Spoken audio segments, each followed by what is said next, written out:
రాష్ట్ర ప్రభుత్వం స్పష్టంగా చెప్పింది.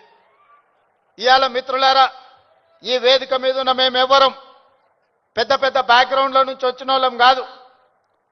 చరణ్కు బ్యాక్గ్రౌండ్ ఉంది, కానీ చరణ్ని ప్రభావితం చేసిన చిరంజీవి గారు ఏ బ్యాక్గ్రౌండ్ లేకుండా కష్టపడి కింది నుంచి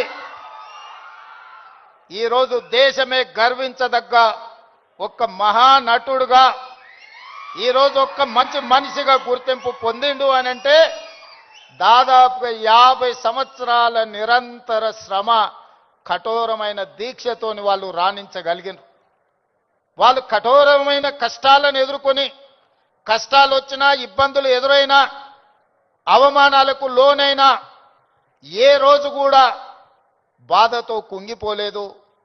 భయంతో మాదక ద్రవ్యాల వైపు లేకపోతే వ్యసనాల వైపు బానిసలు కాలేదు.